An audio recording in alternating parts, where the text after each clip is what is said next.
ಬರೀ 3 ತಿಂಗಳ ಹಿಂದೆ ನರೇಂದ್ರ ಮೋದಿ ಅವರು ಉದ್ಘಾಟನೆ ಮಾಡಿದಂಥ ಏರ್ಪೋರ್ಟ್ನಲ್ಲಿ ಕುಸಿತ ಕಂಡು ಬಂದಿದೆ. ಇವತ್ತು ಆಘಾತಕಾರಿ ವಿಚಾರ ಇವೆಲ್ಲವೂ ಕೂಡ. ಬರೀ 3 ತಿಂಗಳು ಒಂದು ಮಾರ್ಚ್ ವೇಳೆಗೆ ಉದ್ಘಾಟನೆ ಆಗಿದ್ದಂಥ ಏರ್ಪೋರ್ಟು. ನಮ್ಮ ಏರ್ಪೋರ್ಟ್ಗಳು ಗಟ್ಟಿಮುಟ್ಟು, ನಮ್ಮ ಏರ್ಪೋರ್ಟ್ಗಳು ಹಾಗೆ ಹೀಗೆ ಅಂಥೇಳಿ ಎಲೆಕ್ಷನ್ ಬೇರೆ ಹತ್ತಿರ ಇತ್ತಲ್ಲ. ಮಾರ್ಚ್ ಅಂದರೆ ಒಂದು 2 ತಿಂಗಳಿತ್ತಪ್ಪ ಎಲೆಕ್ಷನ್ಗೆ, ಅಥವಾ ಒಂದೂವರೆ ತಿಂಗಳಿತ್ತು ಅಂತ ಅಂದ್ಕೊಳ್ಳೋಣ ನಾವು. ಸೊ ಈ ಟೈಮಲ್ಲಿ ಏನಾಗ್ಬಿಡ್ತು, ಒಂದೇ ಭಾರತ್ ಟ್ರೈನ್ಗೂ ನರೇಂದ್ರ ಮೋದಿ ಅವರೇ ಬಾವುಟ, ಈ ಕಡೆ ಏರ್ಪೋರ್ಟ್ ಬಂದರು ಅವರೇ, ಯಾವುದೋ ರೈಲ್ವೆ ಸ್ಟೇಷನ್ ಬಂದರೂ ಕೂಡ ಅದರ ಉದ್ಘಾಟನೆ ಇವರೆಲ್ಲ ಮಾಡ್ಕೊಂಡು ಬರ್ತಾ ಇದ್ರಲ್ಲ. ಒಂದೇ ಒಂದು ಮಳೆಗೆ ಕುಸಿತಿದೆ ದೆಹಲಿ ಏರ್ಪೋರ್ಟ್ನ ಟರ್ಮಿನಲ್ 1. ಬರೀ 3 ತಿಂಗಳಿಗೆ ನರೇಂದ್ರ ಮೋದಿಯವರ ಗ್ಯಾರಂಟಿಯ ವಾಸ್ತವ ಅನಾವರಣ ಆಗಿಬಿಟ್ಟಿದೆ. 3 ತಿಂಗಳಿಗೆ ಮೋದಿ ಕಿ ಗ್ಯಾರಂಟಿಯ ವಾಸ್ತವ ಅನಾವರಣ ಆಯಿತು. ನ್ಯೂ ಇಂಡಿಯಾ ಗೇಟ್ ವೇ ಕುಸಿತದಿಂದ 1 ಸಾವಾಗಿದೆ, 5 ಗಾಯ ಆಗಿದೆ. 10 ಮಾರ್ಚ್ 2024, ಮಾರ್ಚ್ 10ಕ್ಕಷ್ಟೇ ನವೀಕರಣಗೊಂಡಿತ್ತು ಈ ಟರ್ಮಿನಲ್. ನೋಡಿ, ಆ ಕಾರ್ ಮೇಲೆ ಯಾವ ರೀತಿಯ ಛಾವಣಿ ಬಿದ್ದಿದೆ. ಯಾರಾದರೂ ಕುತ್ತಿಗೆ ಸಿಕ್ಕಿಬಿಟ್ಟಿದ್ರೆ ಜನ ನಿಂತಿದ್ದರೆ ಎಷ್ಟು ಜನ ಸತ್ತು ಹೋಗ್ತಿದ್ರೋ ಗೊತ್ತಿಲ್ಲ.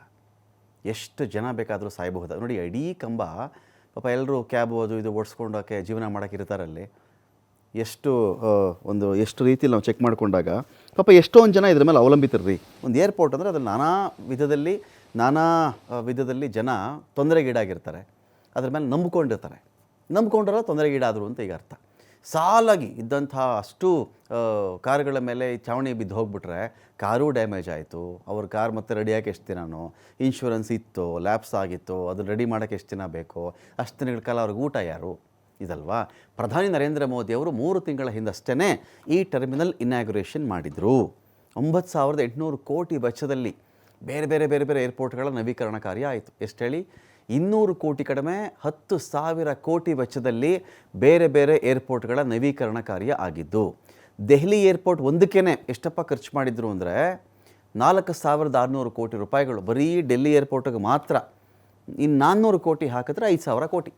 ಹೊಸ ಭಾರತಕ್ಕೆ ಟರ್ಮಿನಲ್ 1 ಗೇಟ್ ವೇ ಅಂತ ಬಿಂಬಿಸ್ಬಿಟ್ಟಿದ್ರು ಕೇಂದ್ರ. ನಮ್ಮ ಹೊಸ ಭಾರತ ಇದೆಯಲ್ಲಪ್ಪ, ಟರ್ಮಿನಲ್ 1 ಗೇಟ್ ವೇನೇ ಹೊಸ ಭಾರತಕ್ಕೆ ದೊಡ್ಡ ರೀತಿಯ ಒಂದು ಗೇಟ್ ವೇ ಇದು ಅಂತ ಅದ್ಭುತ ಇದು.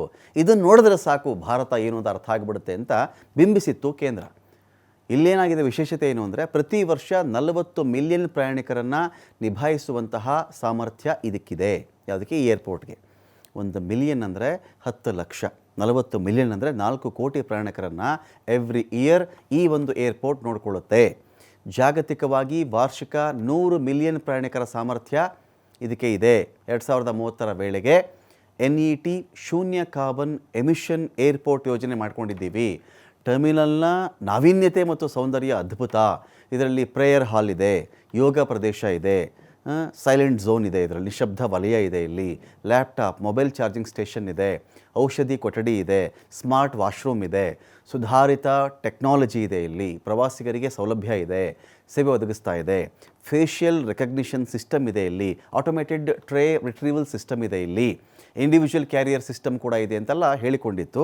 ಬಟ್ ಆ ಟರ್ಮಿನಲ್ ನೋಡಿದ್ರೆ ಗೇಟ್ ವೇ ಅಂತ ಇವರು ಹೇಳಿಕೊಂಡಿದ್ರಲ್ಲ, ಈಗ ಈ ಒಂದು ಟರ್ಮಿನಲ್ ನೋಡಿದ್ರೆ ಏನು ಹೇಳಬೇಕು ಅದಕ್ಕೆ ಗೊತ್ತಿಲ್ಲ.